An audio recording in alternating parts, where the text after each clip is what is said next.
Hello everyone, সবাইকে স্বাগত জানাচ্ছি সুমাইয়া ডেইলি ব্লগের আরেকটি নতুন পর্বে। আশা করছি তোমরা সবাই খুব ভালো আছো, আর যারা একটু কম ভালো আছো তারাও ইনশাল্লাহ খুব তাড়াতাড়ি ভালো থাকতে শুরু করবে। আর মনে রেখো, আমাদের সৃষ্টিকর্তার কাছে সব থেকে প্রিয় হচ্ছে সেই ব্যক্তি যে বিপদে ধৈর্য ধারণ করে সৎ পথে থাকে এবং সঠিক সময়ের জন্য অপেক্ষা করে। তো ব্লগটা স্টার্ট করছি। গতকাল রাতে বৃষ্টি হচ্ছিল, সেই বৃষ্টির সময় একটু দৃশ্য ধারণ করেছি।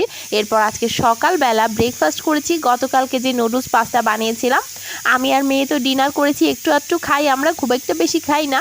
তো তারপর যেটুকু ছিল সেটা দিয়ে সকালবেলা ব্রেকফাস্ট করা হয়ে গেছে আমাদের। তারপরে রান্না বসিয়ে দিয়েছি, আর রান্না করছিলাম আজকে অনেকগুলো একসাথে, চিকেন, শাক ভাজা, ডাল। এই কারণে ব্যস্ততা বেশি ছিল, আমি ফোনটা যে স্ট্যান্ডে দিয়ে ভিডিও করব সেই সুযোগটাও হয়নি। আর রান্নার ফাঁকে ফাঁকে ঘরগুলো ক্লিনিং করে নিয়েছি, তো সেটা তোমাদের সাথে জাস্ট একবারে আমি দেখিয়ে দিলাম যে ফাইনাল কি লুকস এসছে ঘরবাড়ির।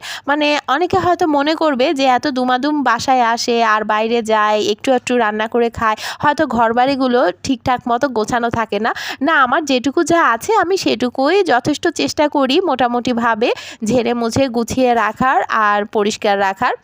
আর শাক ভাজি করছিলাম, তো শাকটা আমি সকালবেলা নিচে ভ্যানে যাচ্ছিল একটু ভোরের দিকেই, এখন তো 6:30 মতো বাজছে আর কি। তো আমি শাকটা তখনই নিচ থেকে নিয়ে এসেছি, নিয়ে এসে কেটে টেটে আর কি রান্না বসিয়ে দিয়েছি, একবারে সিদ্ধ করে নিলাম। আর আমার হাজব্যান্ড কয়দিন থেকে বলছিল যে শাক আনো না কেন, শাক খাওয়া হয় না, গরমে শাক খাওয়া দরকার। আর শাক ভাজিও খেতে চাইলে আমার কাছে মনে হয় যেন আকাশের চাঁদ পেরে এনে দিতে বললো এরকম। আর কারণ হচ্ছে শাক বাছতে রাঁধতে একটু ঝামেলাই মনে হয় আমার কাছে। আর যেহেতু খুব কম তেলে আমি শাকটা ভাজি করছি, তাই লাস্টে 2 চামচ মতো ঘি দিয়ে দিলাম। ওদিকে ডাল ফুটছে, শাক বাছার যে সময়টুকু তখন আমি প্রেসার কুকারে এটা সিদ্ধ হতে বসিয়ে দিয়েছিলাম। তোমরা বুঝতে পেরেছো, শব্দ পেয়েছো শুনতে, আমি সিটির শব্দটা মিউট করিনি। আর বৃষ্টির শব্দটাও আজকে রেখেছিলাম, ভিডিও শুরুতে শুনতে পেয়েছো, ভালো লাগে বৃষ্টির শব্দ। আর এখন তো স্ক্রিনে একটা প্রশ্ন দেখতে পাচ্ছ, প্রত্যেক দিন ভিডিও 2 মিনিটের মাথায় স্ক্রিনে একটা প্রশ্ন আসবে। এই প্রশ্নটার উত্তরটা লিখে দিয়ে যাওয়ার চেষ্টা করবে। যার প্রশ্নের উত্তর সবার আগে আমার কমেন্ট বক্সে থাকবে, আমি প্রত্যেক দিন তাকে অবশ্যই পিন করে দিব। পুরো 1 সপ্তাহ ধরে যদি একজনই আবার পিন পোস্টে থাকে, তাহলে কিন্তু পরবর্তী সপ্তাহে আমি তাকে বাদ দিয়ে দ্বিতীয় যে থাকবে তাকে পিন পোস্টে রাখার চেষ্টা করব, এবং দেখা যাক কে সব থেকে বেশি ভালো অ্যান্সার করতে পারে, সঠিক উত্তর দিতে পারে। তো দেখো বন্ধুরা, সকাল 7টার মধ্যে আমার কিন্তু ঘরদোর ক্লিন করা হয়ে গেছে, রান্নাবান্নাও কমপ্লিট। আর আমি বাবুকে নিয়ে ঠিক 7:50 বাসা থেকে ওর স্কুলের উদ্দেশ্যে বেরিয়ে যাব, এরপরে চলে যাব আমার অফিসে।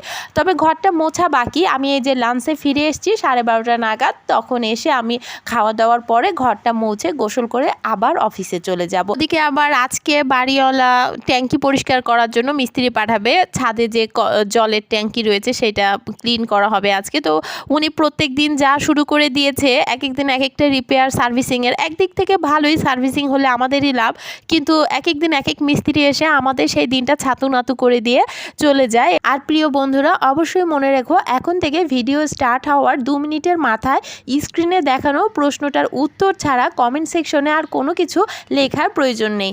আজকে শহরের উপর দিয়ে ঝড় জল বয়ে যাওয়ার কথা, তাই আকাশ থমথমে হয়ে রয়েছে। এই পর্যন্তই, ভালো থেকো সবাই, টাটা।